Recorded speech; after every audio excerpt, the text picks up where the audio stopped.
Hello, everybody, and welcome back to the Quilter's Apothecary. Today, we are doing our amazing continuation of our wonderful Featherweight Fun series. And I am, of course, with the Featherweight Fairy, Mimi Dearden, and we are continuing with the next part here, which you see in the captions. So strap in, enjoy, get out your featherweight, after you watch completely all the parts, of course, because we want you to watch everything all the way through before you tackle anything. That way you're just a little more versed before you start to dive in. All right, let us begin.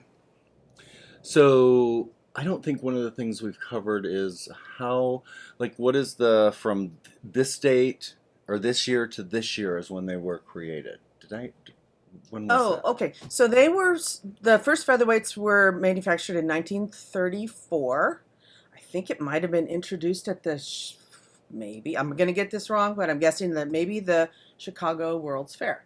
Oh, wow. Because I think there may be some very rare featherweights that have a Chicago World's Fair badge on Oh, them. how If you cool. find one of those, do not give it to the Goodwill. That's right. Anyway, so they were manufactured from 1934 to late 1960s, and there were some changes along the way. So I don't have a 1934. Yesterday in class, someone brought a 1934. And a lot of people hunt and peck for one that was born the same year they were. A lot of people like their birthday featherweights, and Cool. It took me a long time to find my 1960, but I own it. Yep. Well, I'd love to see some of the differences between Okay, a few. so Side camera. okay, so this is a 1938. We don't have a 1934 with us. It has this incredibly beautiful Art Deco faceplate. This was in place through about the beginning of World War II, and some that they manufactured after World War II will have this faceplate on it. Some won't. Okay. There's more chrome on these machines. There's chrome around the hand wheel. The stitch regulator was chrome.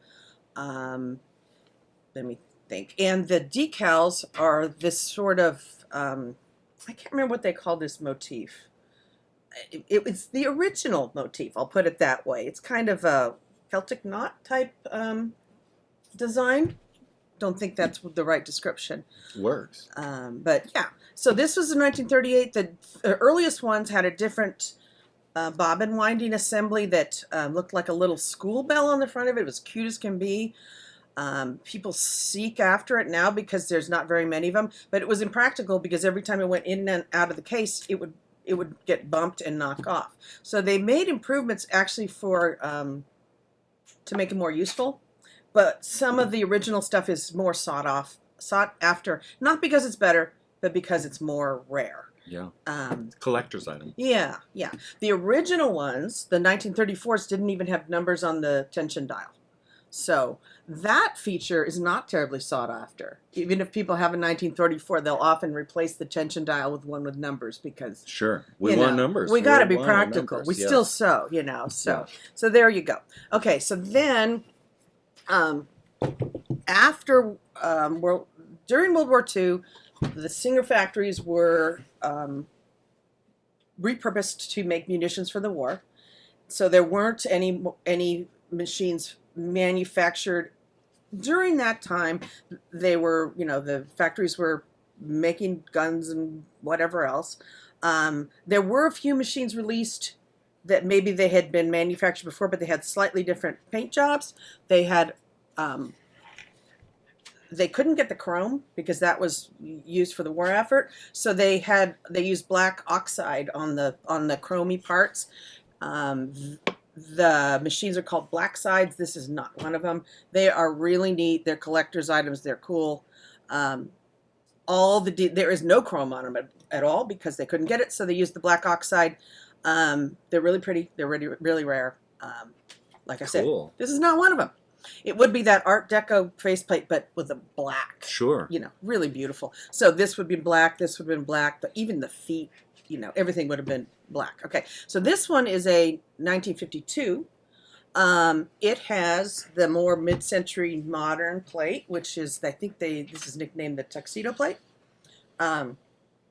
It has the same decals as the original series. It has a slightly different badge. It's more gold with black details, whereas the original ones, if it wasn't a particular like World's Fair or something like that, was more all gold.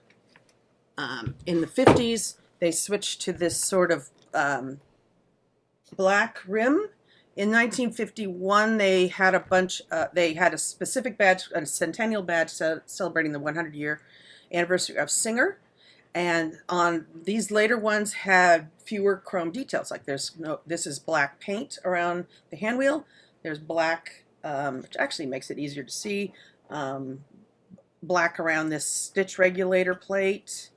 The bobbin winder's black instead of chrome. Less chrome, but there's still chrome. There's still a chrome faceplate. A lot of people really love the Art Deco ones, but this really is pretty darn. I think it's beautiful, gorgeous. They're amazing. Mid-century modern. It's a featherweight. It's really, really pretty. It's amazing. Okay, and then later they were the same, but they switched the decals, and they in around 53, 54, definitely 54. They switched the decal pattern and simplified it. And I think the colloquial name of that is sort of this paperclip design, simplified, and that was on the black ones until they stopped making the black ones, which I think was in about 1961. So I don't have an example of that, but it's a different design. It's more simplified, and if you look at it and go, oh, paperclip, okay, I see a paperclip in there. Yeah. So, and these are still gear driven. It's gear driven. Every black featherweight was gear driven. Okay, then in the 60s, they were zigzag stitch machines were getting more popular. Straight stitch machines were not as popular because sewists wanted more stuff. So they kind of cut back on some of the manufacturing costs, and they started making this white one. Looked a little more modern. Totally simplified it. Its faceplate looks like a refrigerator. The extension plate is stamped metal compared to the rest of them that were cast aluminum. There's nothing wrong with these white ones. They are actually more costly to acquire because there's fewer of them. White details instead of some of the same black details. A little more plastic. Not the same hull, but these machines, if I can do this without breaking poor Amber's machine, are not gear driven. They're belt driven. So you don't have to lube the gears. The concern came up yesterday. It's like, well, what if this belt breaks? I think you'd have to get a professional to install a new one. But first of all, I've never seen one break because they're pretty darn tough. And it's not a DIY project. If you needed to access that loop, I would get a professional to do it. Okay, there's one other difference. There's a couple other differences. The whites did not have a removable cord. It was hardwired, which is kind of a pill because I'd like to replace this cord because it's got a break in it. I'd like to replace it, but I'd have to get in here with under here, I'd have to get in there with electrical crimps, and I don't want to do that. Okay, and then another sometimes difference is some of the white motors had bearings in them. This one did not. This is identical to a black motor with the grease ports. So this one is just like a black motor, but it is white, which also means it was a nice metal case. Later they introduced bearings which don't need greasing, which is nice, but the cases were kind of plasticky and they break in shipping all the time. So this is kind of ideal. A white featherweight with a grease port motor. It's pretty great. This is actually a beautiful specimen, and this is from 1964. Jamie's birthday and its owner's birthday. So they also made some tan ones that were almost identical to the black ones with the long extension plate. They made those for a few years. They're not my favorite, but they're really rare. Right. And so they're very collectible, and they're beautifully engineered machines. They're beige, not my favorite color, but a lot of people really love them. Sure. And if you see them in any different color, it's because someone painted it. They came in black, beige, or tan, they call it. They came in black, tan, and this white, which is actually they call it celery. It's actually a super light green. If you look at it, it's almost like appliance white. It's not white. It is. Yeah, it's beautiful. It's got a green cast. Those are the colors they made. So if you come across a green one at a estate sale, or a brown one, or a red one, someone painted it. Okay, so it isn't. There's nothing wrong with those. I've painted featherweights. I only paint ones that are really beat up. I don't actually paint anything anymore. I would consider. Let's go to the side. This one deserves a paint job, and someone might choose to paint it or not. I personally would never take a featherweight in this condition with its original black paint and decals and let anyone paint it, because it's just totally beautiful, just the way it is. Okay. You dasn't paint that one. Well, I wouldn't. That's right. Anybody can do anything they want with their featherweights. I'm not a purist, but that's just my preference. Sure. Okay, so those are the eras. Wonderful. Mostly. Okay. And they'll have slightly different parts. If you're looking for, let me think about this. You're not going to have to grease the white ones. If your foot pedal is broken on your white one, you're not going to be able to just buy a new one off eBay, because it might not fit. Right. But most of the other ones have pretty much interchangeable parts. Right. If you get a presser foot that's original featherweight, it's going to work on any of them. Well, and as we found with the one that you found on eBay for me, a lot of people selling the featherweights on eBays and some of the secondary marketplaces, they're going to just throw a cord in that might or might not go with the machine, which is kind of where we're heading next. So let's reset here, and then we'll talk a little bit about that. Okay, so this was that wonderful machine that you got me through eBay, is that correct? Yeah. And this is the cord they sent. So, why is it a problem? Well, this is the standard foot pedal for like lots of singer sewing machines. Are we on side camera? Okay. Yep. The foot pedal's perfect, a little brown. A lot of them have a different cast. Some are black. This is like a tiny bit brown. I can live with that. Okay. But maybe someone switched out the cord for a more modern machine or something. I'm gonna pull off this 8-chip. Oh, sorry, dude. The banana rubber bands. Yeah. This will not fit a featherweight. Where are we? This will not fit a featherweight. Okay. The plug for the featherweight is this little 3-prongy thing, and it looks like it's black on black. Sorry. It looks like that. Okay. So this is a perfect opportunity. There's nothing wrong with this foot pedal. We're going to take the base off of it.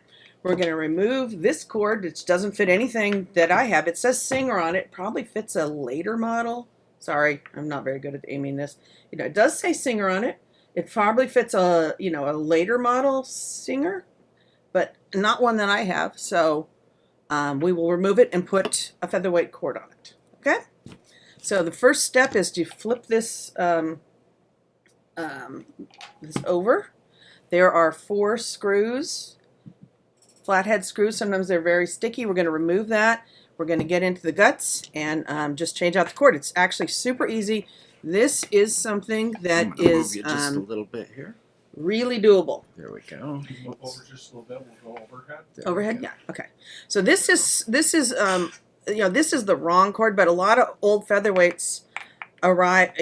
Especially if you buy them on eBay rather than from someone who's and you don't want to send that back, because once you get your featherweight at a great price through eBay, probably you take what you get. When you buy a used one on eBay that's been in an attic for 50 years, you're just like, I know that this has not been tended, and that's the whole point. I wanted one that would be a good candidate for painting. So this is the stuff we expect. I often get a cord that's just shredded, that's just worn out, just not safe. So switching out a cord is really common, even if it has the right receptacle. Now, for whatever reason, I'm probably speaking too soon. These are pretty easy to remove. Sometimes it's, whew, you know, sometimes these screws that have been in for 50 years are really glued shut. So a good set of tools is super handy. You know, you're thinking like a screwdriver is not that important as long as it has a decent blade. Well, what brand is this? Because Rich loves these. These are Wera's. Wera's. W-E-R-A. They're great. I mean, you can buy little sets of them at the Featherweight Shop, or if you know what you're looking for, I go to like Chad's Toolbox. You kind of have to know what you're going to buy.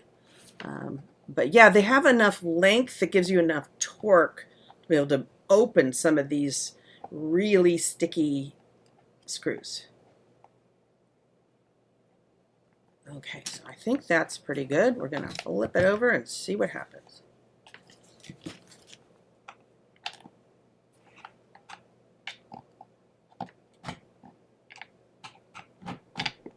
So it's a little bit of a pry once you get it A little over bit there. of a pry. Now, if you don't mind, if we can come over here a little bit, Okay. I will zoom in so that they can see what so I it's going to loosened look it. like. Okay, so I loosened the 4 feet. I didn't even take them out because I didn't have to, okay? Got it. Okay, so then you loosen this. It's attached where the wires are. Ooh, that's okay? clean looking in there. You know what? It does look clean. And then you just kind of wiggle this out, which is, you know. It just slides down in this slot. Yeah, yeah. It's just simple, okay? 2 wires, no polarity, nothing, okay? It's not plugged in, so we're not even being unsafe. Can you plug that in? No. We couldn't plug it in because I guess we could, but we're not gonna. We're not gonna be silly because Rich will get mad. well, that and there's enough. I make enough mistakes without having to manufacture them. Well, and we do have a little wear right here. Ooh, yeah. You know, a lot of the cords have had Sure. a little bit of problem. So there's absolutely no reason to have an unnecessary fire hazard in your house. Some people just buy a replacement featherweight foot, which is completely okay. A modern electronic one, it probably is a little safer. So this cord is going away. Okay, now I'm not going to save it because it's got some wear. So even if I had a sewing machine where this would work, I wouldn't use it. Okay. So this goes into the trash. The no matter trash. how much of a hoarder anybody is, that gets thrown away. I'll hold it. Oh yeah, you betcha. Oh, gosh. Heaven help us. Okay, so these cords are super cheap. I can't remember what I paid for it, but Face-on? it's under $20, and I think I've seen them from time to time if you're willing to buy them in quantity for like $10. Okay, so this is like one of the least expensive, best improvements you can make. To make your featherweight safer, or to even make it compatible. Okay. Do they have replacement foot pedals as well? They make modern ones that will work that are electronic. And I was looking last night on the Featherweight Shop. I think that just flips. That they do sell the original ones that are probably made safe. You know, a new cord or whatever. I think they're a little over $100. So if you got a featherweight with no cord, you could buy a original that's probably at least safe with a new cord. I think for like $29 you can get a just a modern replica that's electronic. I think there is some I'm not an expert in this, but this old school thing, since there's no off switch on these featherweights, this could accumulate heat and could be a fire hazard. Okay. Which is one of the reasons we always unplug our featherweights when we're not sewing with them. Got it. So a modern electronic one would probably theoretically be a little safer. Got it. Rather than this, what's this called, Rich? This Rheostat. rheostat. Yeah, that. Rich understands it. I only know that it might be unsafe. So it's I don't think it's gonna catch fire or anything else. But this is real old school technology. So unplug your featherweights when you're not using them. You don't want, if it's sitting on carpet I or would something, never have gets a known little that. warm. Yeah. You know, you just don't want to cause a problem. Well, a lot of our people in class yesterday, because we were in class yesterday, face on. We were in class yesterday, and a lot of those people said, "Well, it sits at my sewing table and it's plugged in constantly." So I wouldn't do that. yeah, I just think there's no off switch, so you have current, you know, just being current, Right. and Makes sense. Who knew? and this is really old. You know? Well, we're so used to the fact that, well, if it's not on, it's not working. But there isn't a switch. Yeah, the only thing that has a switch is the light. Right. And by the way, I didn't know that was just for the light. It's only for the light. I thought it was off or on because you assume, oh, the light's off. That means it's not on. Nope. Yep. Cool. The light is the only thing with a switch. So yeah, unplug it. And even I've had sewing machines from the 70s that don't have an on-off switch. Got it. So I'm gonna bring you over. I had a Viking here. that started to smoke one day. Oh my god. And it didn't have an on-off switch, and I didn't know better to keep it unplugged. Okay, so the replacement plug, two contact gizmos, no polarity, doesn't matter if they in what direction. So right or left or right does not matter. And I'm just going to put them right back in and screw The these difference in. is there's an up spot. So there's like where you see that it's flat against here, that goes down against. Well, I think it would fit better without having to get over that bump. I Totally don't makes know sense. that's best practice electrical. You'd have to ask somebody who is sense. an expert in that. I can't. Who would that be? You know, so I don't know, but it seems to fit better to my untrained eye. Rich, what's your thought? Four plugs definitely go the way you're putting it. Okay. Okay.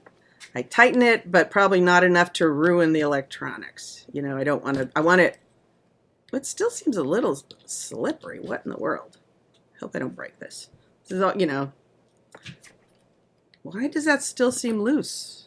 Doesn't go all the way up. Is that's not acceptable, is it? Should be tighter. No. Okay. We're going to take this out. Maybe I'm going to try the other plug.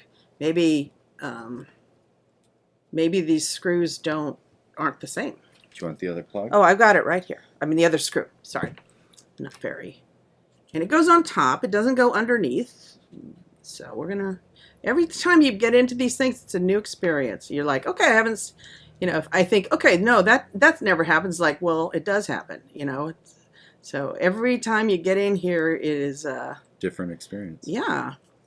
Yesterday, we had a couple featherweights that the extension table, when it was folding up, was hitting the presser foot screw before the screw on the face plate. And until yesterday, I had not seen that before. Wow. Yesterday, I saw 4 of them. I'm like, oh, that's interesting. Yeah. How'd that happen?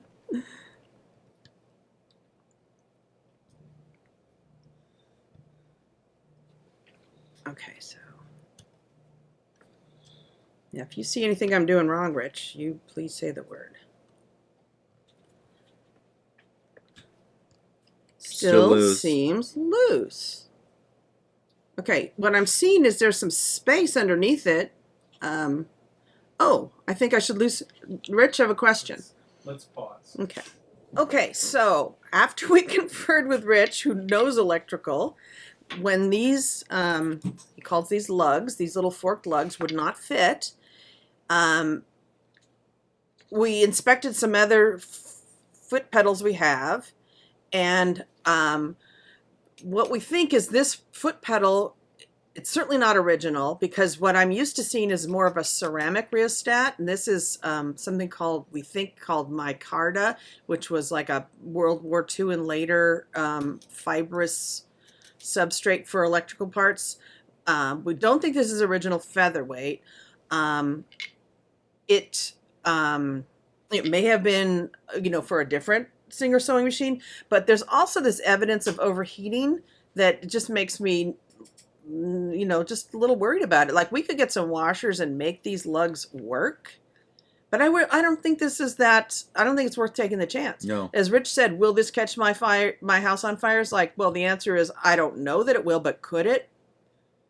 Yes. It could. Okay. So this is this instance where this Featherweight, the foot that came with this 1938 poor beat up Featherweight is not safe. Okay, so it's time to get rid of it and either go to get another foot on eBay or from the Featherweight store if you want the original retro foot, or aftermarket electronic foot that will fit a featherweight. Those are available, I think, for about $29. And I'd like to try one because my other 3 featherweights have the Faison, the vintage ones. So I think might be nice, since they have 4 featherweights, to have one of the new ones, just out of curiosity to see how they kind of flow. So that's a great idea.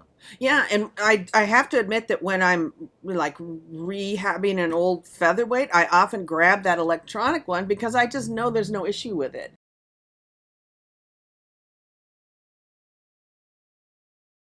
Right. I know that that's a standard and it works. Yep. So that if something doesn't work, I don't go, okay, where's the problem? Is it in the foot pedal? So having one of those around for backup is a great little investment anyway. Yeah, I bet it would be. Yeah, and since it's electronic, it doesn't have the overheating issues. Smart. It's a little bit safer probably, but still unplug your featherweights because there's no off switch. Okay, so what we're going to do today, this foot pedal, we are not going to repair it today. We're going to work on getting Jamie another foot pedal, but for today, we're going to borrow the foot pedal from his 1952. Yay! Okay, which we know works. Okay, it's interchangeable. It's got the same plug.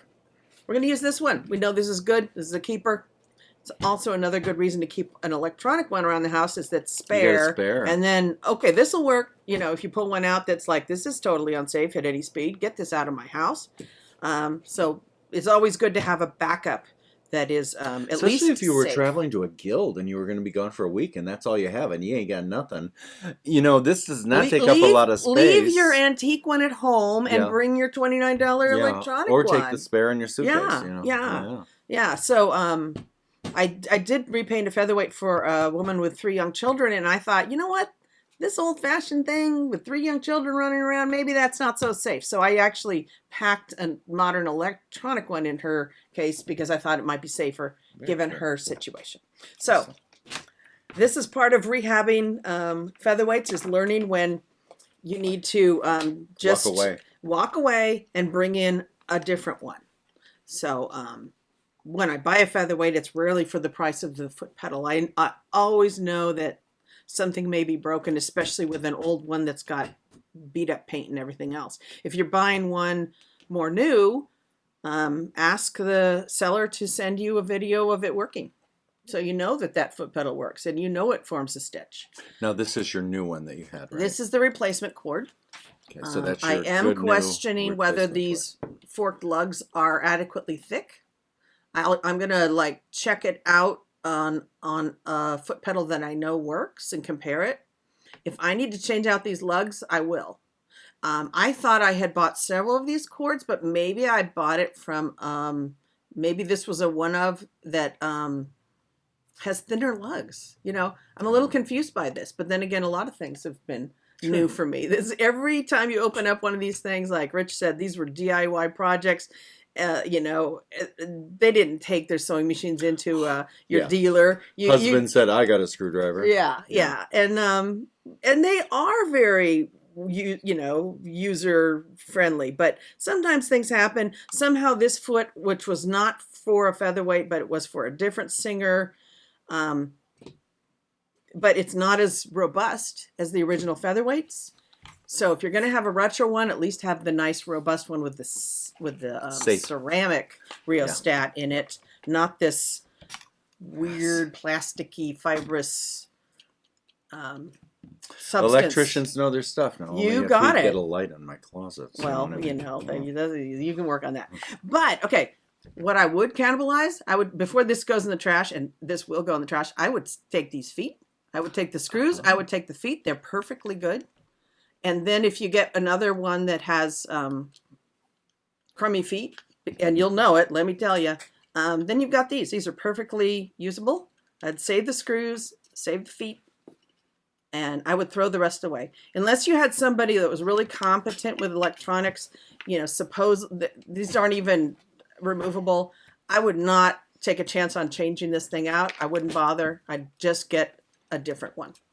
I think on eBay, I paid maybe $50 for a foot, original foot. They're probably more expensive now. I think if you want the full retro one that's been tested, Featherweight Shop, it's a little over $100. If you want that retro look, use it. Otherwise, get a $29 electronic replacement one. Yay. Okay? All right. So there's I'll our get foot rid of that. adventure. So we're going to put this in the...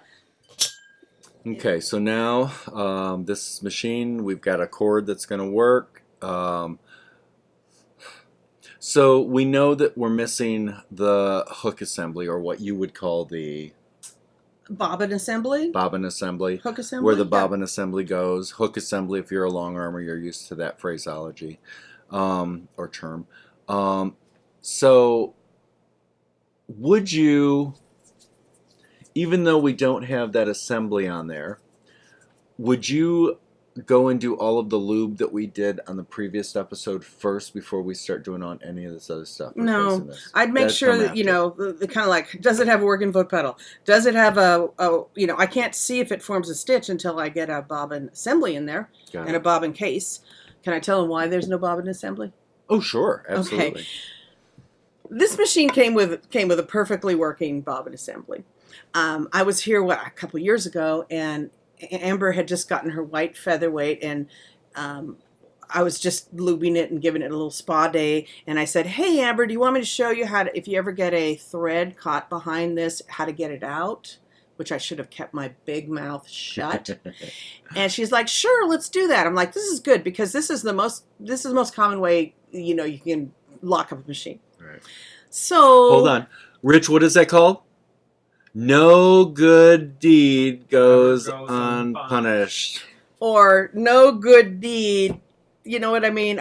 It was unnecessary. I was messing with their machine in an unnecessary. It wasn't broken, and I should have left it well enough alone. Got it. Okay, so I got into her white featherweight with a regular bobbin assembly, and I undid this little screw here and opened the crescent moon thing a little too vigorously. I did not put some kerosene or lighter fluid on it, which is that stuff you get in the cigarette department of Walgreens. Zippo. Rosanol or something like that. I did not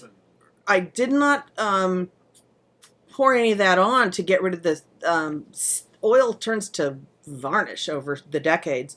I didn't do that. It was really sticky, and I tried to open this little crescent moon thing a little too vigorously, and I broke it. The metal snapped right at this screw point. The screw was removed, and I broke it. And she had just gotten that featherweight. It was a find of a lifetime, and that she didn't just burst into tears and kick me and hit me over the head with a baseball bat was really amazing. She didn't know you like I do. Well, she was sitting there looking very, very sad. I'm like, oh my God, this is bad. And so Jamie said, "Do we have another one in one of the other machines?" Bless you. Thank you. Yeah. So we cannibalized this 1938 for a bobbin assembly. And I put it in Amber's, and she went away with a working machine. Praise Jesus. By the way, a 1964 machine. So we Yeah. went from a 1930 whatever 38. this is, 38 to a 1964 machine. Same bobbin assembly. Yeah. Okay? So thank you for offering up, because a lot of interchangeable parts. So now today, I am replacing what I broke back into this 1938.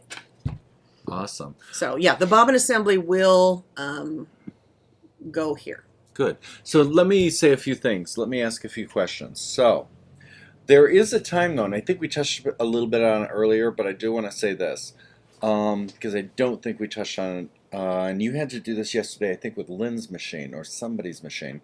But like this assembly, when you have to take it apart because the thread is in there, and you have to do that, you take the screw out, the little half moony thing, yada who, whatever. And then before you go any further, you said to put lighter fluid or something in there just to get some of that Get that. gunk. It's almost like soot. It's not soot. It's oil. It's accumulation of oil and detritus. that it might create a little friction. If you get a thread caught behind this bobbin race, Let's show upper. You are done. Let's see the side, Rich. Let's see a side camera. Um, So if we take that side camera right. Okay, so if there's a thread that gets caught behind this bobbin race, the machine will lock up. Now, should I just show them how to? Would it be all right if I just show them how to get that out? Yes, I'd love that. So I'm going to do it on the race. It's separate, not installed in the machine. It's a little more awkward if it's installed in the machine, but if you understand the principle, you can just do this repair while it's installed in your machine, and you won't have to reset your timing or anything. Perfect. Do you want the top camera or do you want this camera? I think a top camera. Okay, let's do top. Let me get this out of the way. And this. Not in the way. What tools do you need? I just need this one, Okay. I think. Okay, so and let's take you right here, and I'll get out of your way a little bit. these bobbin assemblies get really sticky because of an accumulation of oil and time. It gets a little bit of lint, and the oil gets kind of plasticky and sticky, gluey, and so it can make pulling this apart not possible. And if the worst thing happens, you might break it. And this is normally in there, so this is not something you take out to do this when you get a thread stuck. This Don't is do that. in your hook assembly. It just so happens that ours is removed, as you well know. I think we've mentioned that enough. Yeah, But you don't want to remove it because then you'd have to retime your machine. So it's much better to try to get any thread or blockage out of it when it's still in your machine. It'll go right back together, and then your machine will still be timed. got it. Okay, so you can remove it, but you don't need to. But one thing you do need to do is just give it a little bit of Roncinol lighter fluid. I actually found it at Walgreens in the cigarette counter behind the counter. Yeah. It's like for Zippo lighters and whatever else. It's basically kerosene, I think. Yeah. But the alternative is to go to a hardware store and have to buy like a gallon of kerosene, which is more kerosene than I need and more than I want to keep in my garage. Right. That's, not good to keep crazy flammables in your garage. And this has a cool little container, so it's just right for featherweight stuff. Okay, so I let it sit on it a few minutes to kind of melt any accumulated gunk, dissolve any oil that's turned to varnish.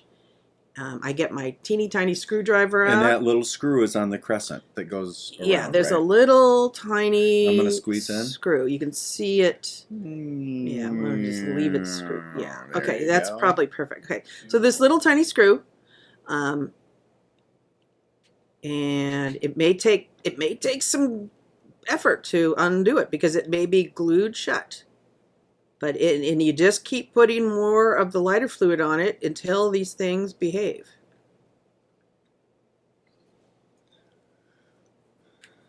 I'm having trouble getting it in the slot. Okay, it's in the slot. I have those days when I'm trying to reset my tension on my bobbin case. Okay, so this teeny tiny screw is like the most Precious. Losable screw there is. Yesterday I lost it because it was attached to a magnetic screwdriver, which is super handy, but then I put it in the magnetic plate and I picked up the screwdriver and I launched it to Kingdom Come. So very intentionally put it in a magnetic thing all by its lonesome, nowhere near any other magnetic parts. If you lose it, at least it's in that vicinity.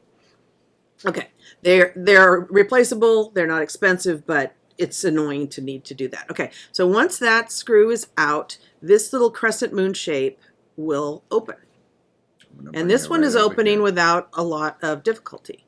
I had more difficulty on Amber's and I forced it, and that was really a bad decision. Okay, so if it's in your bobbin area, you're going to have to rotate that hand wheel to get it to a point where this will open within that small space. But it's pretty intuitive. You'll get a tiny bit of movement and you're like, then it's hitting an edge. And then you're like, okay, I need to rotate this back to about 2 o'clock, this hole back to about 2 o'clock. So it will open. So you get it to a point where it's open, which is just beyond these little teeth. And then it stays, one end stays connected, kind There's of thing. a It's just there's the a screw pivot. here that you do not want to take out because Aha. it's I did not get super that hard to part. get back in. Okay. I've never been very. I think I took it out once for to try to replace just that part, and I never got it back in. Got so it. I wouldn't go there. These two screws are where it's going to attach to your drive shaft, and that's going to control how rotated this is, which is going to control the timing. Okay. Um, And those are going to be the two screws we talk about later with timing. right, and I've loosened them just enough to be able to slide over that drive shaft Got it. Okay. rod. So the thread, correct me if I'm wrong, so the thread, when you're trying to get the thread out, it's behind these two holes, and the only way to access that is to remove, or not remove, but turn, Get that out of the way. pivot that out of the way. Because this mechanism holds this bobbin race in place. Got it. So it doesn't flop out. Okay, so this bobbin race is a separate little part. And you have to like turn it to get to a point where it will be willing to come out of this spot once the crescent is out. So I just kind of turn it counterclockwise until it's ready to leave. There it is. Okay? And I don't really know where that point is, but you'll know it when you get to it. So the thread would be? It would be caught back here. Becky there. Yeah. Now this is pretty clean. But anytime I get back here, a lot of there still is some little detritus and stuff in here. I would clean it. I would take the opportunity. I would not just get the offending thread out. You wouldn't even believe how small of a thread can get back there, and your featherweight will not make another stitch. I would clean it with some of the lighter fluid kerosene. You can use a cloth to just, scrape off any of accumulated, almost looks like soot. There's just always a little bit of detritus. I wonder if we have a little brush or little microfiber cloth, just something that's like lint reduced. I think we're good. A microfiber cloth is always a good thing. I would clean both sides of this so that when you put it back together, you can see it's kind of brown. That's probably oil that's just turned to varnish over the years. Just clean it out so that if you next take it apart, it's not gummed up. So you take that opportunity, clean it, get rid of any of the threads, clean the race. Ta-da! Thank you. You got a more purpose-built microfiber cloth. Okay, just take the opportunity to clean it. This is always going to be accessible, but if it's out, you can really give it a nice scrubbing. Sure. When it's in your machine, the other day you said, well, should we clean that? And I'm sort of like, let's not. Right. I was kind of wrong. You could take a Q-tip with a little bit of this stuff and just clean out that soot. It will do no harm. Just if you have a Q-tip, make sure you're not leaving behind any fibers. Got it. Because fibers are, Yep. Fiber. They clog the works. Okay.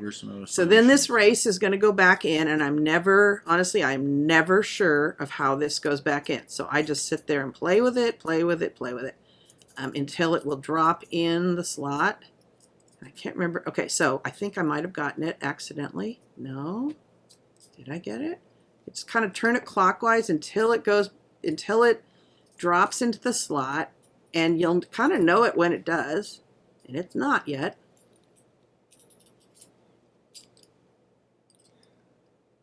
You'll know when it's wrong and you'll know when it's right, but I don't have a magic formula for it. It will just drop into that groove. You may have to... Come on. Nope, it's still raised up there. You think, is there any logic to this?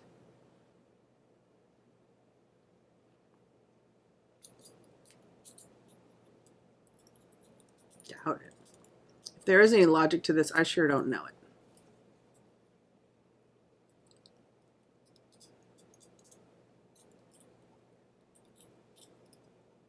See, it was turning clockwise. Maybe I should be turning counterclockwise until I get that magic place where everything aligns and drops into the slot. I think it just happened. Did it? I think it just did. When it drops in, you'll know it. I mean, it seems just, oh, nope, it shouldn't flop. It shouldn't flop at all. It should be just nice and firm. Well, and this is so important to see that you've done this 100 times. And I still don't know how to do it, you know? It's a feel thing. It really is. It's almost like, It's like lining up the tab. It's like putting the gingerbread man back into the bobbin case when you have a long arm. The gingerbread man? That little check spring that's inside. Oh the my signature. gosh. Yeah. So, you know, when you get it, you'll know it. You will know it. You're like, oh, of course, there it is.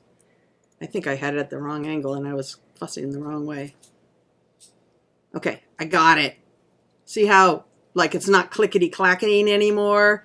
It's just like, it's in, okay? Smooth. So when you actually get it in there, you'll know it. And you just keep trying until you get it in there. Don't force it. Just keep gently rotating until it drops in that magic slot and it's all good, okay? And then you close your crescent moon.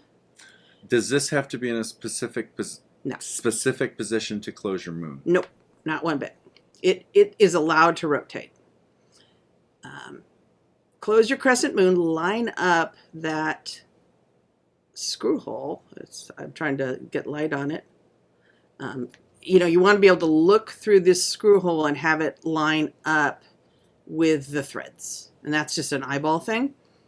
Line it up, set it down, carefully find the tiny screw.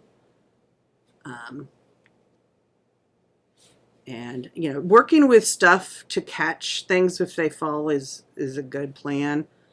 It's so easy to drop these tiny screws, and if they hit the floor, it just takes time to find them. You can find them with a magnet. We had at our old studio the terrazzo floor. Oh, how And it's helpful. Like, oh my gosh. With a garage floor with that rubber matting with holes. Oh my gosh. That was not the best choice for a Featherweight Shop floor.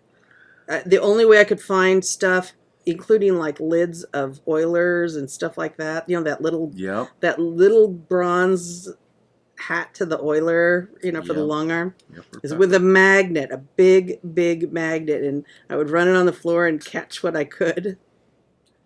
So yeah, having a surface that you can see and will catch things, a few magnets near you to kind of corral stuff will save a little frustration. And again, we're doing this normally when that baby's in there. Yeah. Now, unless you are retiming your machine, then if you pulled this out, it might be a great time to take the opportunity to clean that out, even if there's no thread in there. I mean, you know, it would be. Yeah. You know, retiming the machine isn't something you need to do routinely. Yeah. You really only need to retime if you're having a problem that's not forming a stitch.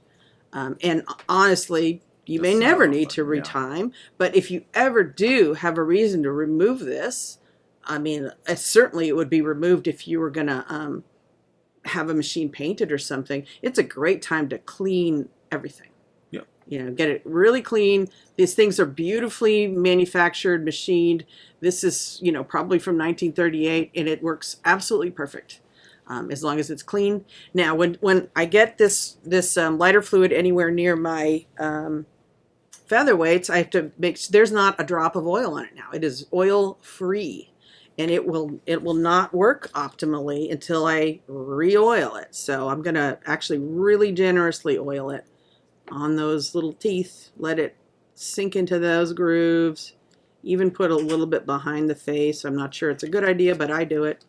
And spin it around. Try to you know, because it's clean, but that means there's not a drop of oil, and now it needs to be oiled.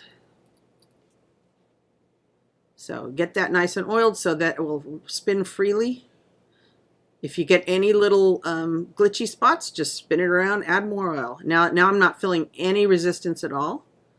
And then after no resistance at all, I'm going to oil it again.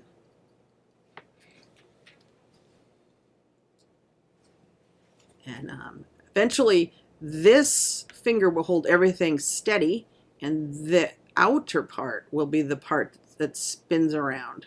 I think in this direction for a featherweight. So you just want that to be absolute, no resistance, no friction. It's the whole reason we oil our machines. You got That's it. why I like to go behind in that spot, especially on a long arm. I know that I have some people say, why does the oil back there? Well, because you're trying to get the oil to go back behind there. That's the reason you oil. Yeah. You And want it in that groove. Putting it for just sure. on the ledge does not do that. Yeah. Put it. They made those holes for a reason. Yep. As far as I'm concerned, to allow access to put oil. And yeah, there you go. So now it's nice and oiled, and I can reinstall it and then retime it. Okay, so we've got our bobbin assembly that is cleaned and oiled, and it is going to be installed right here. Okay, it's going to go right on that shaft. But I can't do it yet without removing this needle plate. And just for vision, to be able to see and know what's going on, I'm also going to remove. Side camera? I'm also going to remove. Sorry. No, you're good. the presser foot, just to have it out of the way.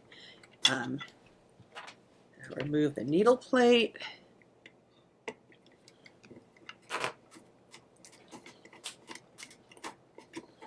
Who knows what's under here? Stuff. Things. I think when this lived in my garage for a while, I may have opened it up and removed any, dead animals or whatever. I don't know. Or we never know. Sometimes there's so much lint. It's not terrible. It's not bad at all. Not bad at all. So, I might give it a little clean. This is silly. I'm just going to leave it alone because we're putting a bobbin assembly in now. We're not shining this up. I can do the cleaning later. Or does it even need it? You know what I mean? It's pretty I don't want to clean. get in there with anything, but a little clean toothbrush would be, which we don't need right now. All it would be is to just remove some stuff. It's not even necessary. And so, that's not today's discussion. So you would say that that's a pretty clean one, correct? It is. If it Mr. wasn't, Ritchie, it would look like a layer of felt. Take us to the, let me get that on. Let me get it on first. The Jimmy cam, my phone cam.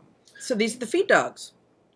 And, there's a little crud on there, but no big deal. If this, had been in an attic or a barn for 50 years, there would be so much lint in here, it would be felted. It would look like a layer of brown felt. But this is pretty clean. There's really not a lot of lint or dirt in there. It's completely fine. And this is how the feed dog should look. They're trying to turn this hand wheel. Whoops, we just lost you, Jamie. Oh, no, we didn't. Okay, so this is how the feed dogs work. They go forward, they go up, they go back. And there are these 3 little ridges of teeth. The long one, the middle one, and the side one. And this is why these machines make up such a great little stitch. Those feed dogs are right under that foot, and it moves it along. And you're not troubled by a big wide open needle plate, to accommodate zigzag stitches. And there is the peg for the hook assembly. Yeah, right it's going to down go there. right there. Okay. Okay. So if you open it up going, did these feed dogs look normal? Is this right? Is this broken? No. 3 not uniform sets of teeth. Okay, and then what I do need to put in here is a needle. So do we have a? Let me get a needle. There is one in my right here. Sorry for the interruption. I need a needle to see where the hook and the needle are interacting. And you're a Schmetz girl? I have no complaint with Schmetz. I'm sure there's just lots and lots of other good needles. I am a big believer in a good needle. Microtex? I like Microtex. I think Microtex are great. They're just my preference for piecing. I use an 80 because a 70 is too hard for me to see the And the I hole. was talking in an earlier show. I only just found out because I've only used Universal because somebody in the beginning of my quilting life told me you must use a universal, but I heard universal's really kind of just a junk needle. Well, it's kind of neither fish nor fowl. It's not round enough to accommodate a knit or a stretch fabric. Forward. And it's not sharp enough to penetrate good quilting cotton. Got it. So it's kind of neither fish nor fowl. Yeah. If you're sewing something with stretches, you want a ballpoint needle to go between those fibers. And if you're sewing cotton, I want sharp. Yeah. And I think these Microtechs are, I don't know, new in the last 10, 15 years-ish. Well, just getting my Juki.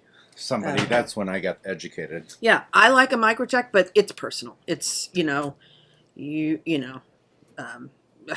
you like something else, great. I like Schmetz. It's available, but I bet Oregon, Gross-Beckert. Sure. I'm sure there's lots and lots of good manufacturers. Gross-Beckert owns Schmetz, or Schmetz owns Okay. Gross-Beckert. So. And Gross-Beckert, when Singer used to make sewing machines and needles, they sold the needle manufacturing thing to Gross-Beckert. Got it. So if you're looking for an original Singer needle, it's going to be under the Gross-Beckert Family. Umbrella. Yeah. Yeah. And Schmetz is part of that. There you go. I mean, yeah, I'm not any kind of purist, but I've had good luck with Schmetz, and I buy a whole coffin load. It's like 50 needles or 100 needles. I don't know. It's a bunch. Cool. So Awesome. okay. So I want that needle in there so I can see how the needle's going to interact with the assembly. Okay, and I think just to make it a tiny bit easier, I'm going to take this extension table off. Oh, yay. And yesterday you actually had us oil. Well, that's kind of an optional oil thing. The diagram said to oil.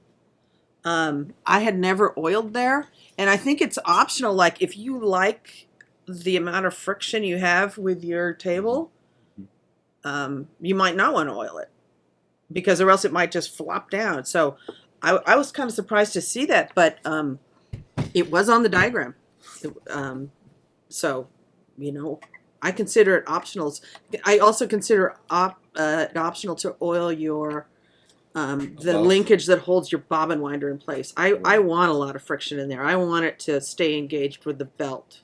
So I'm not in favor of oiling that part.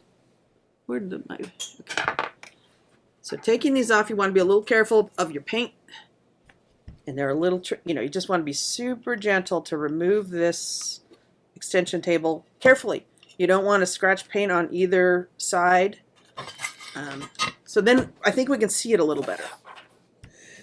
Okay, so we took the needle plate off and the extension plate off to be able to see better.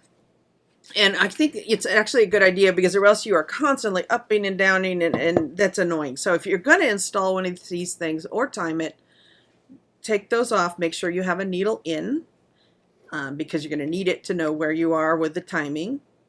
And then the other place you're going to need access eventually is this little rectangle. Whoops. I'm out of the bowl. Okay. There's a little rectangle. Above camera, Mr. Ritchie. Let's go above. There. Let's bring it back over here. Okay, so there's a little rectangle right here, and that's going to give you the access to the 2 screws on this. I always get it wrong. That go onto the shaft. That go onto the shaft. So that when you adjust the timing and tighten it up, there's 2 screws. It will go in there, and the access to the 2 screws is through that rectangle. Okay, cool. So we're going to do our best to be able to show you what we're doing. But that's the idea, okay? So I have my bobbin assembly. I've loosened these screws enough so that I can slide it onto the drive shaft, okay? And I'm gonna just there's no chair behind you. Slide it on, okay? It went on really easily, and I think I just slide it all the way on, So I don't think you need to leave any gap behind it, as long as it will turn. This belt is way too tight. Ooh, okay, see, this is timing. See that needle? Clunk, okay? That won't sew, okay? But if this was advanced, I can just turn it with my hand because it's not tightened. Let's see, where does a needle start to go in? There's kind of a gap. on the top, and the needle starts to go in, and then it will slide behind the bobbin, and it will form a stitch, and then this is the hook, which I don't know if you can see. Let me get you in a better position here. Okay, this might be an Let me go iPhone here. thing. Yeah, Let I me would say go. it's an iPhone 30. How's that? That's actually terrific. Okay, so there is a bobbin hook. See if I wiggle it back and forth. This little pointy hunk of metal at the top. Okay, the hook just went behind the needle, and now it's Grabbing the needle. yeah. Okay, it's not the one in front. It's the one behind it, and it's actually hitting the needle as I move it. You can see that needle bend. That's the hook interacting with the needle in not a good way. Okay. So this is what we want to button up, is the interaction of this hook and that needle, okay? And what I've found works best is if this, as the needle is exiting, going back up, I want it super close to this metal, practically to scrape. And what she's doing right now is she's turning the hand wheel to do Yeah, I'm what turning she the needs hand to do. wheel. And to you see. can go forward and backward when you're When doing there's this. no thread, you can, and you kind of need to, because, but no thread allowed, okay? So there I know I'm kind of close, okay? And then there's another way, I know if I'm in the right county, is you remove the faceplate, and when the needle's all the way down, there's a little mark on this shaft right here. If we tip it up a little more, Yes, ma'am. okay. So there's a little line right here, okay. Oh, I see that. And as it goes to the point where it's visible, it's mostly not visible, okay. So it's at the point where I'm going to go beyond it, okay. So this is the normal direction. The mark becomes visible. It goes to its lowest point, which is maybe 1/8 of an inch below this piece of metal, and then it just is turning around and going back up. At that point where you see that mark and it's just about to, maybe it's 1/16 of an inch from See the little mark? this little mark is maybe about 1/16 of an inch from where it's going to disappear behind this piece of metal. Theoretically, that is the point that the hook is supposed to be really close to your needle. But I haven't found that to be true. I find the best place where the needle is meeting the hook is right about there, so it's kind of right as your mark disappears. I find that a really good place where this hook down here and the needle are crossing. Okay, now, so it's there you're in the right county, but at the end of the day, once I tighten things up, does it form a stitch? Does it clack? Is anything going wrong? So this gets you close, and then you refine it from there. It's a little like the eye doctor. Is this better or worse? Is this better or worse? Is this better or worse? A or B? Better or worse?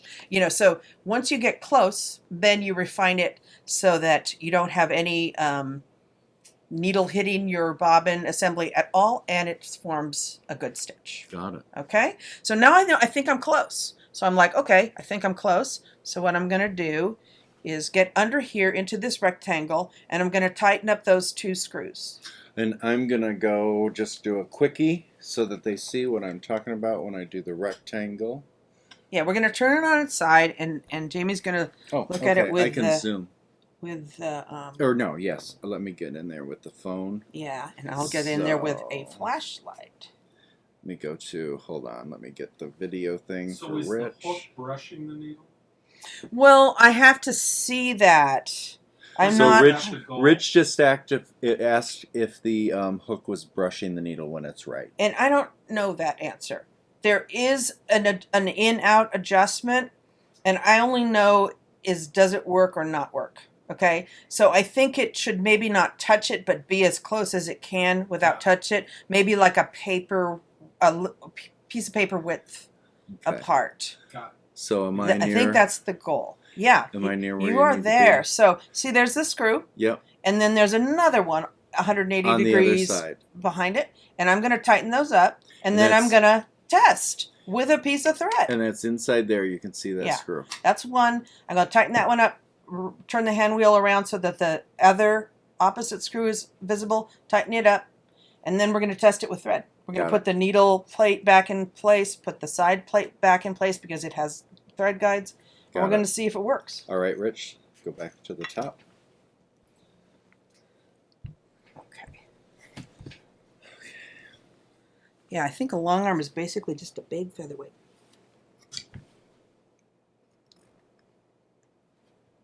Okay. Yeah, and I would say this compares mostly to the A1 quilting machine because it's a gear-driven machine as well.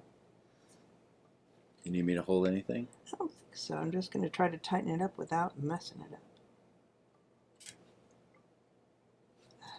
Eyes, you know? Oh, do you want me to hold the flashlight? No, I'm okay. I just need to see to get the feedback, you know, to see where the... So hold that thought, Mr. Ritchie. Take me to that camera.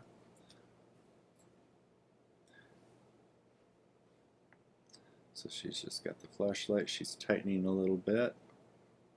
And you're not looking for anything at this point. You've kind of gotten it from what we did above. Yeah, No, I'm just you're tightening just up what we tightening. have, and then I'm going to test it. And I still might need to make some adjustments. So now I'm going to turn this hand wheel so that the other one appears and tighten it.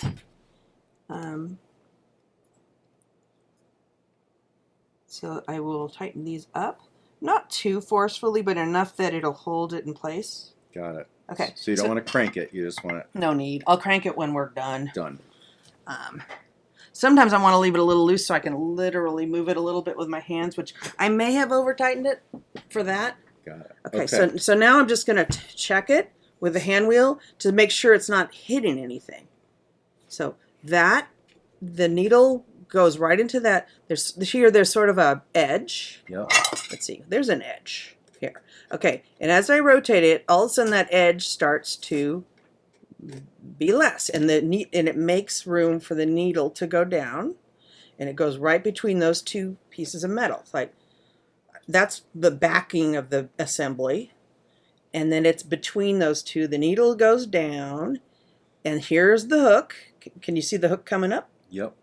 And it goes. That's where it's going to catch that thread, and the needle's going up. Got it. And So make the stitch. theoretically it should work, but we'll see if it actually does. Okay. So side camera. So I'm going to put the side plate on because it has thread guides that I need. And I'm going to put the needle plate on because it also is necessary for the bobbin assembly to work right. Okay, so I'm going to lift my needle up. I'm going to put this finger this finger rotates, and I think we talked about it before. Yep. If you remove your needle plate, this finger must be in this groove. So I set it pretty much at 12 o'clock, and then slide my needle plate in, which is really easy to do when the extension plate Is off. is off. In fact, if I ever had to do that, what we were showing earlier on the other video, when you are trying to put that on properly, I'd probably take that off now, just because I remember we had to fiddle fart. If Like, you're push gonna, this up and do that. especially if it's Yeah. the first one you get out and you think there might be a dead animal in there, yeah. Why not? I mean, it's not a big deal, but especially if you're doing anything heavy duty under here, remove it. And just be careful putting it back on because of the paint. So the Yeah. needle plate doesn't have to be on The for needle any plate reason for it does to need sew. to be on. Yes. I'm not needle plate. The extension table, The extension no. table is not a part of the mechanics. It's not part of forming a stitch. Okay, got it. But it is nice to have an extension Sure. table. Well, sure. Um, I mean, normally, but Yeah, it's once not. you get everything ready. It doesn't form a stitch, but Got the it. needle plate holds the bobbin assembly in the right position, so it's necessary. And the side plate is necessary because there's thread guides. Got it. So these things are not optional, but I don't need to have it screwed in though, okay, to test it. So here we go with the thread. You need a bobbin, I'm assuming. I thought I had the bobbin. I have the bobbin right here.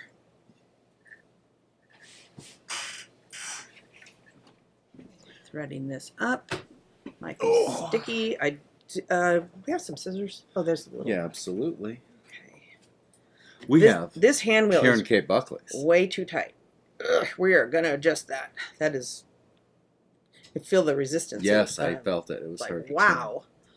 Okay, so the needle was threaded, and I inserted the bobbin, and we know that the bobbin finger is correct, okay? Because if that's not correct, it's not going to pick up a stitch, and we're going to get confused by it. So, whoops, this is in place, but not Attached. not attached. I'm leaving it unattached because I may make more adjustments to that timing, but once I've made all those adjustments, I will attach it. I would never sew without this screwed in, but I just want it to hold the finger in place, so I know if I've timed it close. So right now we're just testing if it'll pick up a stitch. And this is, whoa. Let's see, 5, 4. Wow, that tension is crazy tight. Holy moly. We're gonna have to play with tension today. Okay, so we'll see how this goes. It picked up a stitch. That is so a good that sign. that's pretty good. Will it form a decent stitch? We don't know yet, but that's the first step of getting it timed. Excellent. Okay, so I think the tension on this machine is actually that looks okay. That's open.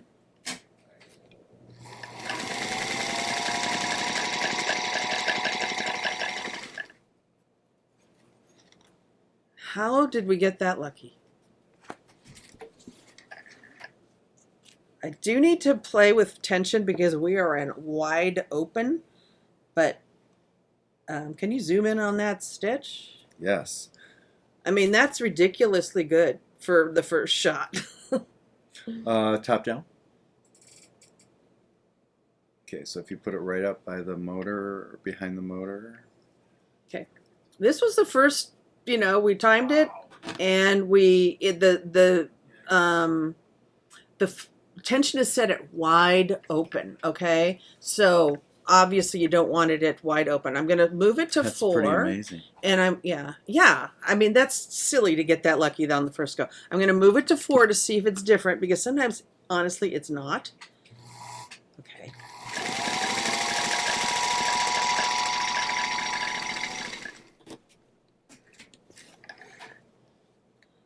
And this is at 4, which is always a happy number. And is it this one? Right here. Yep. That looks good to me. Yeah. Honestly, I can hardly tell the difference between them. So we're functional. It's forming a stitch. Now this baby's. At first I thought, oh, this belt is way too tight. Top down, Rich. But then it wouldn't. Sorry, let me go. Yeah, right here. Okay, let me put some fabric in here so I don't mess up my stuff.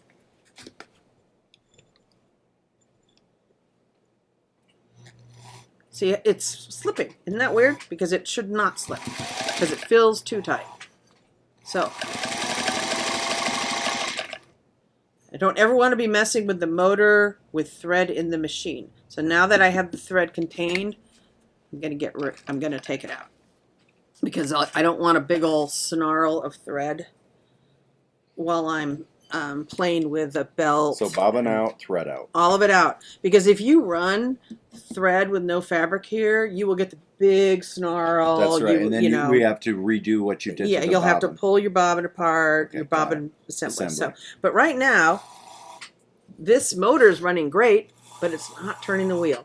But the belt feels tight to me, so I'm going to get a new belt, and we're going to see. I think maybe this belt's just not sticky.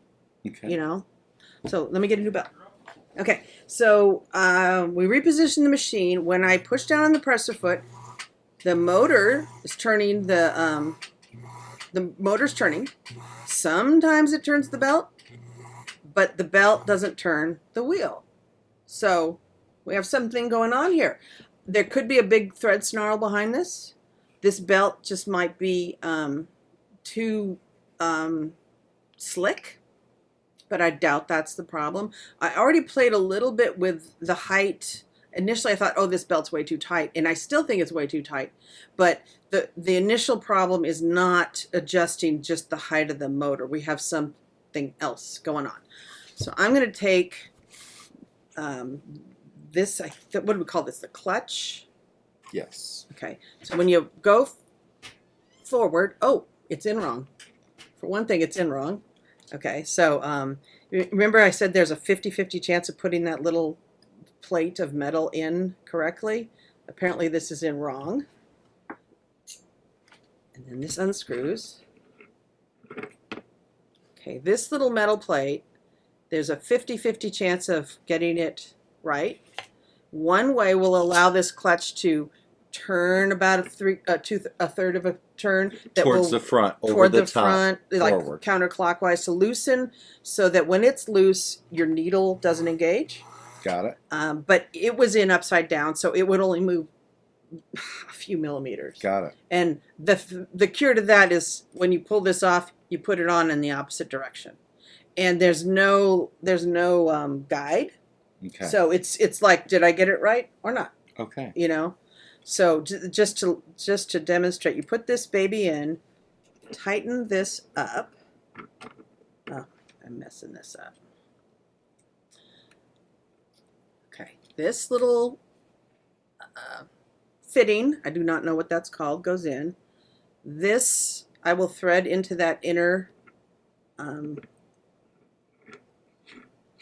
thread. Okay, then I put there's a little screw.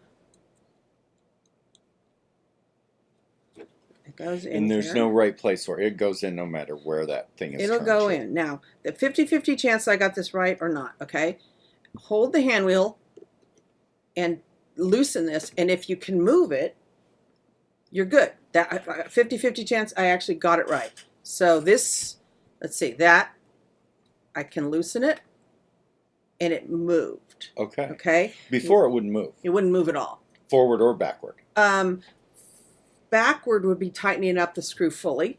Right. So you shouldn't be able to move it too much. Loosening it to let this clutch open, it would move maybe an eighth of an inch. Okay. You know, but now I can move it enough to release that clutch where theoretically the needle shouldn't move, but the motor, okay. It's still not working because when this hand wheel moves, the needle does too, okay? But there's a fix, okay? So we're going to we are going to take this off. We're going to see what we see under this.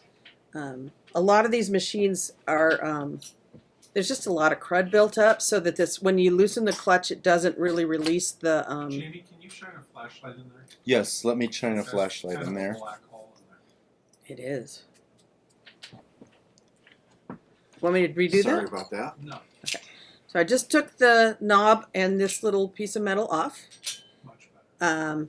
And now I can just sort of, hang on, I'm going to loosen this motor mount up so that it loosens the,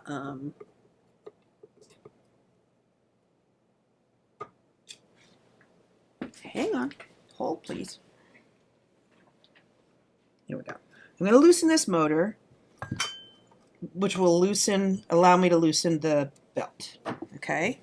And then without so much pressure on the belt, I should be able to remove this, and it came off, okay? That hand wheel came off. There's no thread or anything in there, so that's good, but this is probably a little too gummy. There is some detritus in there. So I'm going to clean this off. I'm going to sand it a little. I'm going to also clean inside this hand wheel. And then I'm going to oil it. And so then when we loosen that clutch, the needle should stop going up and down if you want to wind a bobbin. Got it. Okay? And then we're going to try a new belt just for grins to see if that is an issue. I don't know if it is or not, but we're going to find out. Okay, so where's my handy dandy clean everything inside on a featherweight stuff. Oops, sorry. I had to be instructed on how to open one of these things yesterday by one of our smoking featherweight fans. Lynn, And then my little container, my little red container. Oh, on top there. Sorry. Okay. I'm just going to pour a little bit into a container so I can just get in there with a Q-tip and have a little without spilling it everywhere. So I just want to clean this. It's just always old varnishy. Ooh, it does have, there's a lot of stuff in the hair. Yeah. It's like particulate. I am careful with Q-tips that I'm not depositing more fibers than I'm removing. And I also will get in here, a lot of times there can be huge thread nests that form in here. They're impressive. Seeing stuff? Wow. So yeah, we're pulling off some crud. Whether this was problematic or not, I don't know, but we're going to get rid of it. Now, you had talked to someone yesterday during the class about we had to use sandpaper for something. Yeah. Now, so sometimes over the years this gets little bits of burrs and when you loosen that clutch, it's still loosening the clutch makes this drive not engage and not allow the needle to move. Okay. But sometimes there's so much friction between them that it, in spite of the clutch being open, it will still spin. Got it. So so we're going to clean that. We're going to clean in the part that fits on it, and then I'm going to take some sandpaper to just try to clean off any accumulated residue, burrs, whatever. So then, let's see, I have a little bit of this. So I'm going to clean the inside of the hand wheel. The same thing because there can be just as much detritus on the inside of it, and there was. You know, this is a 1938, so what is that, about 80, high 80s, 80-something years old. 86 years old? Am I doing my math right? Oh, you're talking to the wrong kid. So yeah, there's a lot of crud. And cleaning is fun. This looks like it's somebody painted this hand wheel because there's some over paint on the chromy parts of it. Got it. And that can just scrape off with a razor blade. Okay. We'll do that later. Okay. So I cleaned them, but now I want to make sure that I don't have any other detritus on it, and I have a little bit of sandpaper. You can use a grittier sandpaper, but what I had was some, I don't know, this is probably 400. Okay. Grittier sandpaper would be better, but this is what I have. Okay. 220-ish? Yeah. So this just this is 400, which is super fine, but it will remove some stuff and it will smooth it. It may have to do a couple goes if it's not adequate.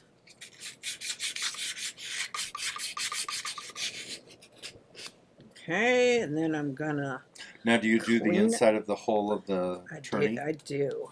Kind of the same thing, shove a little piece in there, shove your finger in there, just try to remove any little bits of grit, sand, metal, metal flakes that have accumulated over the last 86 years.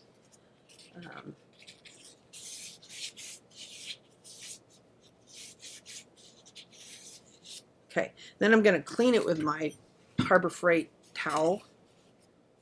Cheapest toweling, not luxurious. They're not a sponsor. No, but I love our Harbor Freight. Sometimes it's just the right quality for the job. You can almost find as much crap in there as you can a quilt shop that you don't need, that you want to buy. Well, a lot of it, for your quilt studio. A lot of it is great, but some of it is very much single use, and it's priced accordingly. So if that's going to be the right solution for you. Okay, so we sanded it inside and out. I cleaned it with my Harbor Freight towel. So there was no grit, no metal, nothing to give us friction. I oiled it with my trusty oiler, which is somewhere here. Don't know where. I put a generous amount of oil on the inside of the hand wheel and on that drive shaft. A lot of it. And then I put it back together, and I initially assembled that little 3 triangular gizmo upside down or backwards, you put there these It's like a sprocket.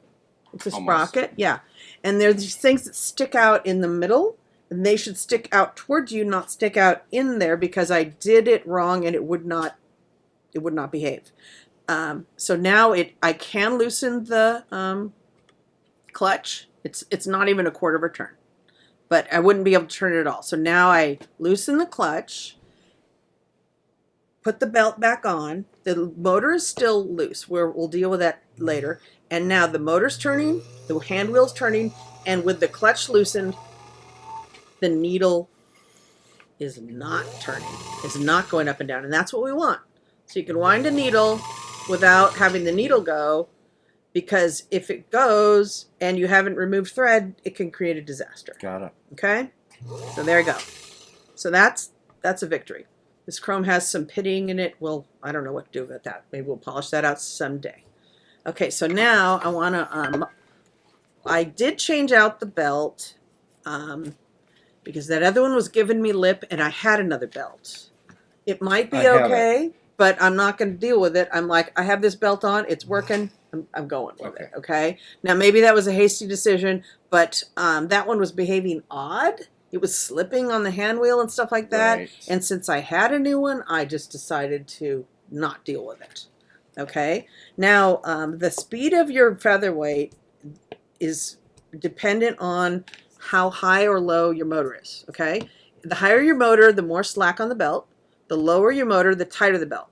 And it's kind of counterintuitive. Like, if the motor's way down, it'll actually go slower than if you let it. The more slack on the belt, the faster the motor. It seems completely counterintuitive. Yes. And you want to have just enough tension on the belt that it doesn't slip.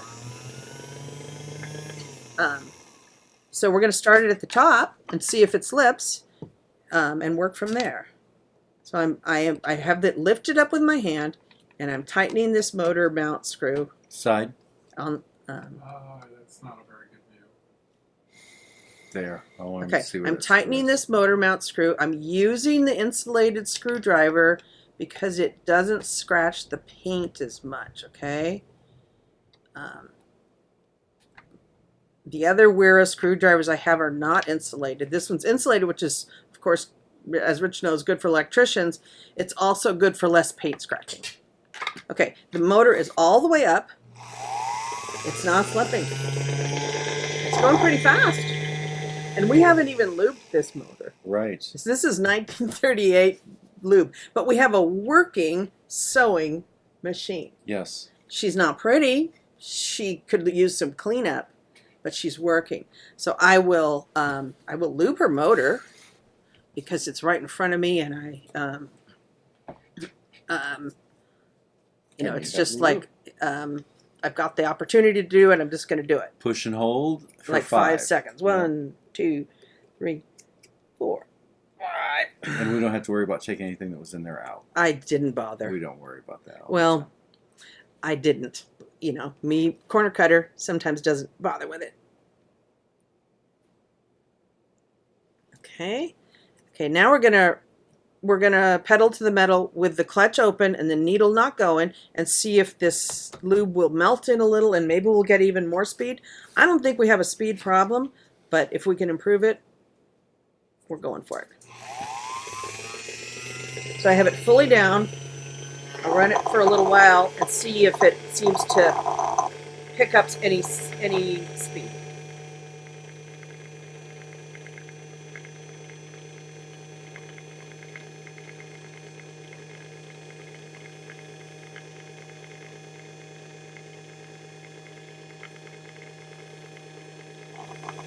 I really don't hear anything changing.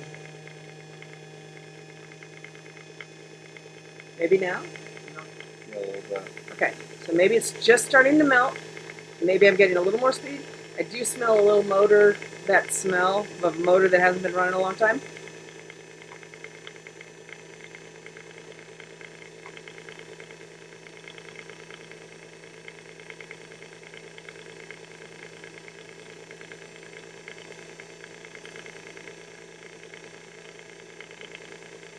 think that might be all the good we're going to get out of it. It's nice. Sounds beautiful. You know, it's not bad. I hear a little slapping in here, which maybe I want to lower this motor mount just a hair to just, I don't think that's harming anything, but it just might be bugging me. So I'm just lowering this an 1/8 of an inch so that that belt will slap against the sides a little less. So I want it just as fast, but I don't want it slapping against these outer. Because of the slackness. And that was just me. I don't want to listen to that. You know, does it do any harm? I have no idea.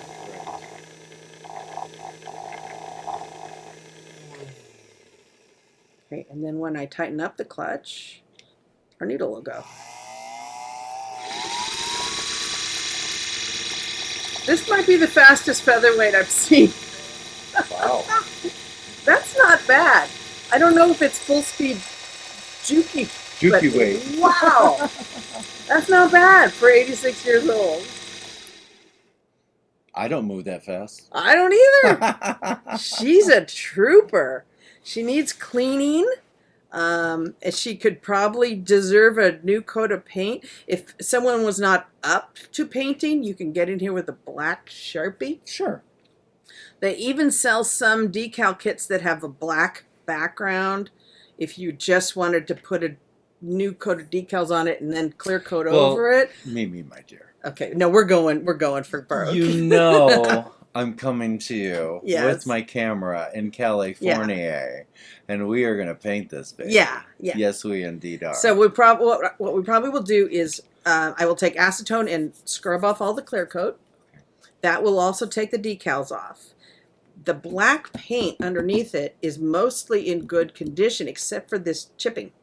Okay, I rarely remove the black paint because it's usually pretty good. Even though you're going to cover it with a different color? Yeah, Okay. because getting this black paint off is really hard, and it's really hard to get it uniformly smooth. Okay. And the paint is usually in fine shape. Obviously, this is chipped. So then I will, wherever it's chipped, I'm going to go over it with like Bondo and sand it. I'm going to kind of fill in anything that is like a chip because we don't want that.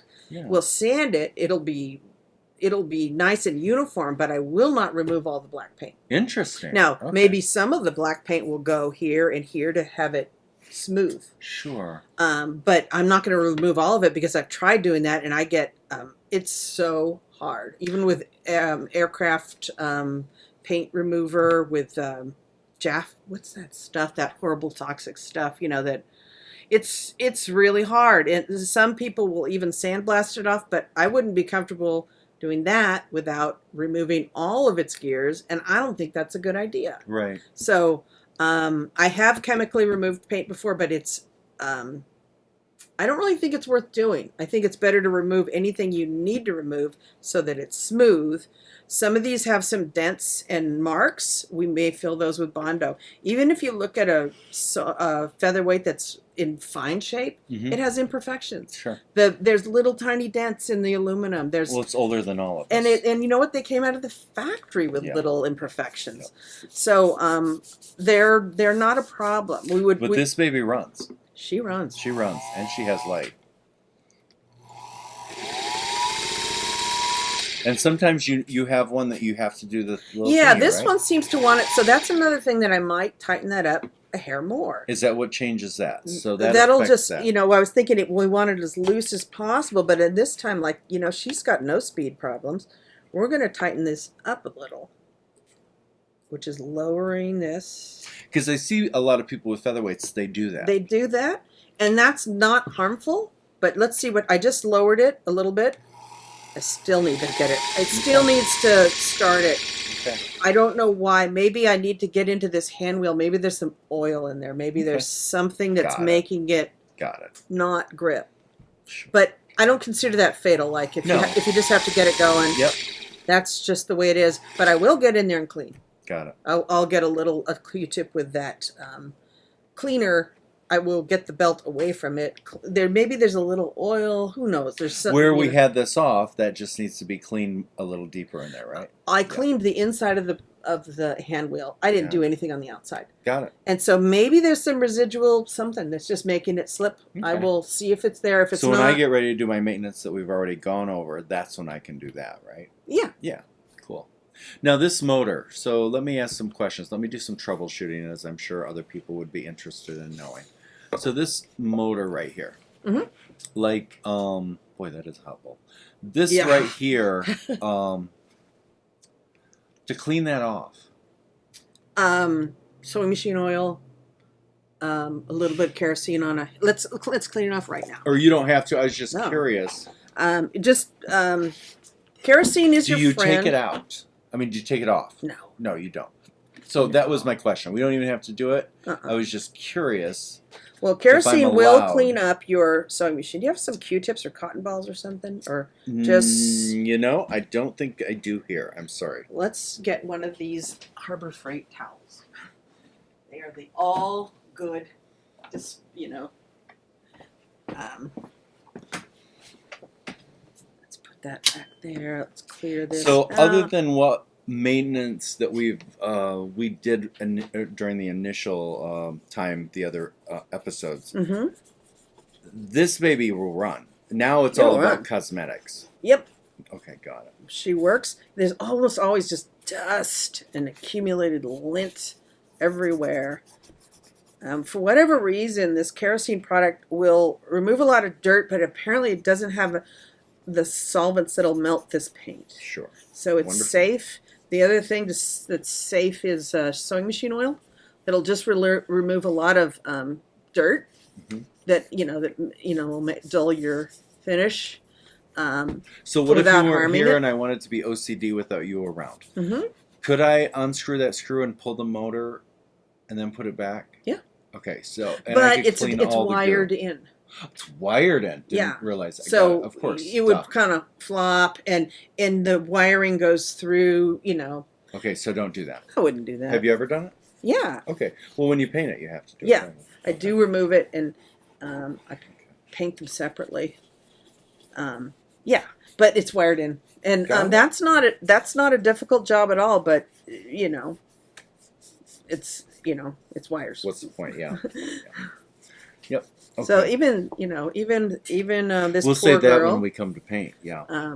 just like a little bit of kerosene, and you know what? She's looking a little better. A lot of her clear coat is missing. It's just worn off. Sure. But check it out. I mean, she's better than it was. It sure is.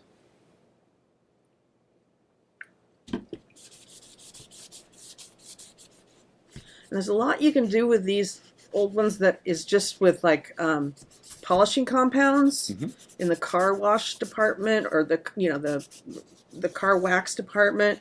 Sometimes they have some polishing compounds that will just remove a little bit of the grit and polish down a little bit of the clear coat without Sure. really doing any harm. And then you follow that with some nice car wax. Got it. Let's see what we can do for this poor old girl, just to cheer her up. She deserves it. Spotty. Should I unplug? Yeah, let's unplug. It's always just best practice if you're not sewing to unplug. Now, can I interrupt you and ask another question? Of course. Okay. And Now all this you know what all this is? stuff. Nicotine. Nicotine. Yeah, when you pull off all this yellow stuff, it was goldening our decals. But see this clear coat kind of clouds. Sure. And so you kind of have to make a decision whether it's Sure. you want the nicotine or you want the Color. yeah. But if we were to just go over it with without that and with a little bit of sewing machine oil as your friend, it will also help get rid of grime and stuff without. Believe it or not, we're not harming. We're just sort of exposing what is here.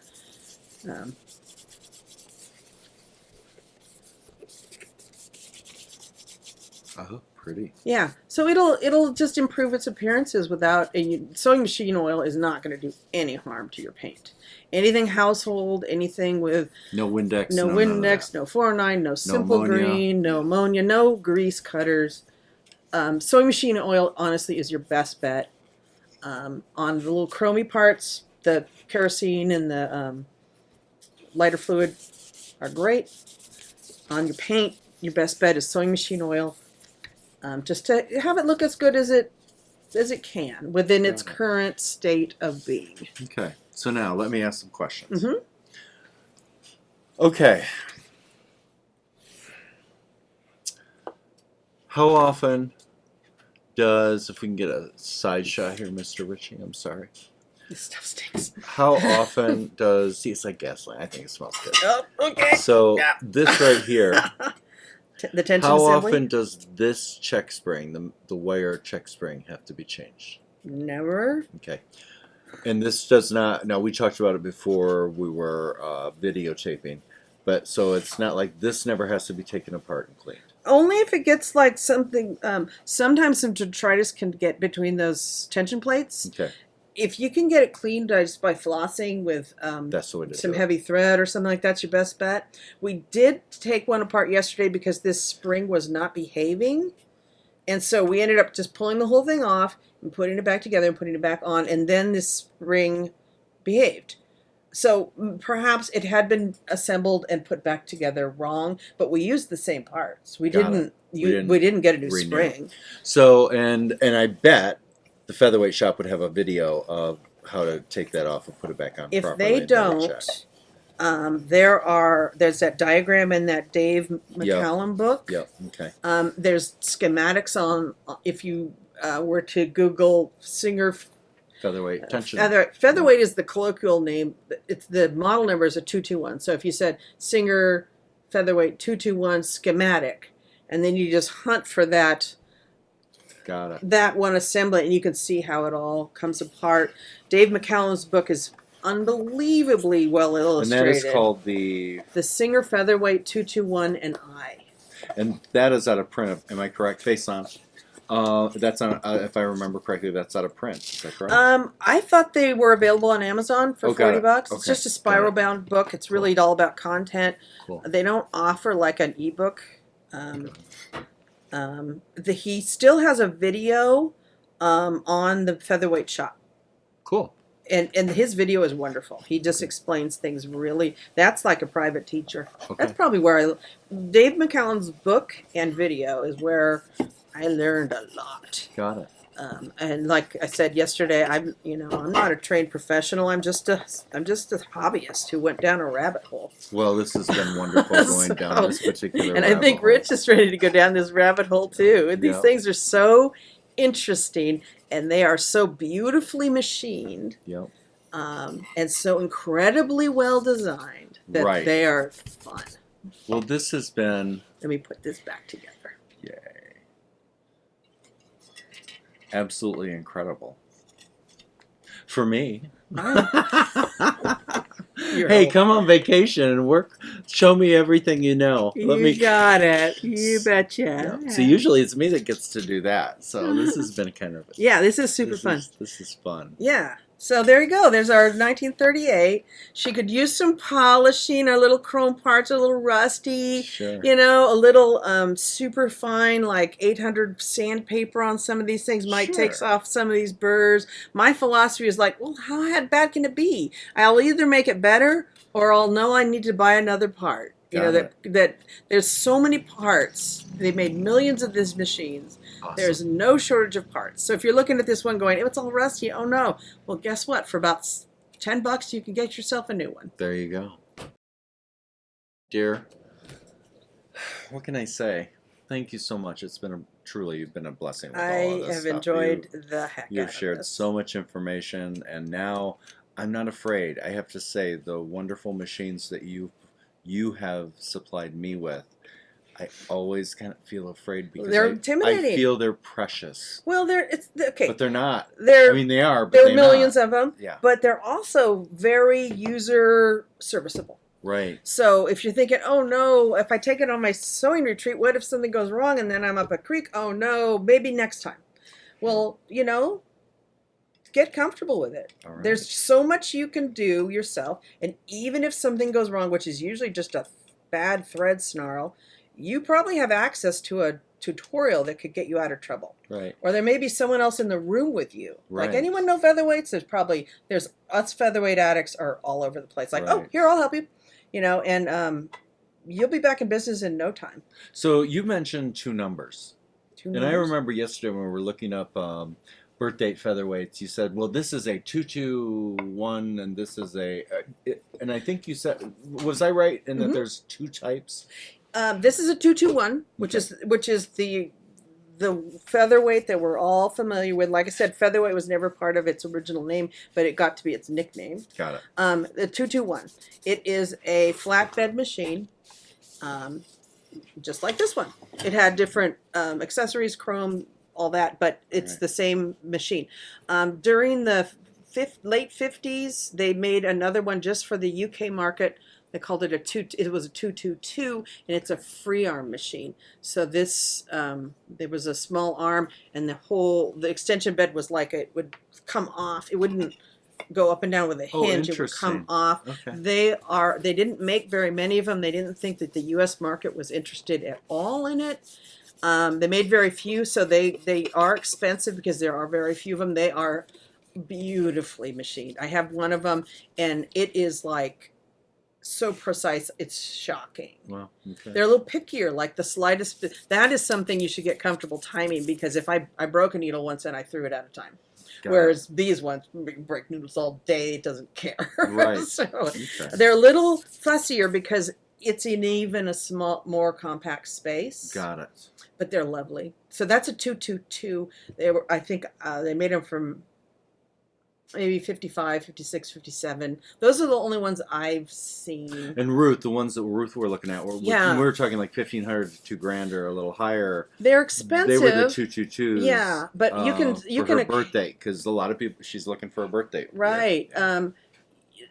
I have seen 222s much cheaper, especially when somebody's selling it with a 220 setup. And if you have an opportunity to buy one, maybe on the UK eBay site, it's like a 220 motor. Okay, you can get that machine. You have it shipped across the pond. You get it. You spend $100 on a new motor that's 110 compatible, and you buy a new light bulb that is 110 compatible. Got it. And you might have to change your plug. Okay, Got it. if you don't want to do any of that, you get a converter, a 220 to 110 converter, Sure. and plug it in. And it will run in the US of A. If you ever apply the wrong voltage to it, you will burn up your motor. Got it. A lot of them are for sale that have burned up motors. Got it. Okay? And those are incredibly cheap. I picked up a 222 for like $550. For a 222, that's really inexpensive. That makes sense. Because the motor was burned out, and I was not afraid to fuss with the motor. I'm like, I'm going to put a 110 motor on it. I'm going to put a 110 Got it. light bulb in it. I may or may not, this connection will be a little different for the European market. I may or may not change that. The cord still carries current. There's no problem with the current flowing through a cord. I may have to change a plug. Got it. Okay. And when I change a plug, I may change the whole thing out, just because. Safety. Why not? It's Yeah. old. Let's do it properly. Okay. But yeah, so you can pick up. I have picked up a French Centennial that are really lovely, because they put that Art Deco plate on the French market Centennials, whereas in the U.S. market they put the tuxedo plate. Okay. This baby. Right. And I got it because it had burned out motor and a burned out bulb. I got it for like $150. All right. I put a new motor in it, put a new bulb, Awesome. and I have something that's really unusual. Very A wonderful. Centennial badge, but with a Art Deco Excellent. plate. Okay. Well, I got to tell you, this has been beyond. And thank you so much. It's been fun. Right, everybody? Yep. Thank you. These thank things you, are thank you. addictive. Yeah, give her a little love when these are posted, and those of us that love featherweights, and say thank you for sharing all the information. We really appreciate that. So, and once again, Featherweight Shop. I'm not employed by them. This is but they are such a resource. And so once you if you watch this video and you know what could be done, like, oh, you can retime a featherweight. Oh, there's something in here that I can fuss with and the needle will stop going up and down. Okay, that's possible. You can go to Featherweight Shop and look in their resources, and they have video tutorials, and Right. then you can look again at how to do it for the Right. details. That's They are fabulous. such a wonderful resource. They share so much information, and they sell great stuff, and they will help you. They will get you on the phone with you and help. I had a friend who she would get shocked every time she used her featherweight, Yeah. and they helped her rewire the whole thing. And ironically, what it was a defective modern electronic foot pedal. Oh wow. Okay. Well, there you go. They finally got to the bottom of it, that it was just the aftermarket foot pedal Yep. was defective, and she would get shocked. Wow. But they helped her, like, okay, do this, they helped her rewire the whole She knew thing. her machine more. Boy, does she know her machines now. You learn a lot through troubleshooting. And it's pretty fun. When other things break, it's nothing but frustration. Yep. When these are like, okay, what's this going to be? Awesome. All right, everybody. Well, I think it's a wrap. We have shown you everything that we're willing to show you that we think that you can do safely on your own. If you have any other issues than that you think are a little deeper than what you can handle, you always want to go ahead and take it to a reputable repair person and do all of that. Would you agree with me? Absolutely. Yeah, definitely. Yeah. And the Featherweight Shop is a huge resource for knowing when it's time to bring it to a professional versus something you can clobber on your own. Definitely. So, as always, we want to thank our amazing and wonderful Mimi. And thank you for showing and taking your time to do all of this for all of us. We really appreciate it. Well, You're thank so you. loved. All right, everybody. As always, take care of yourself, take care of each other, and know you're loved. We'll see everybody later. Bye. The Featherweight Fairy? You're Yeah. kidding me. Step aside. All right. Oh my gosh. How did you do that? Magic. Oh my gosh. Would you be willing to show me a little bit about these machines? Of course I would. Would you be willing to show some of our Patreon friends? Of course I would. Awesome, awesome. All right, here we go.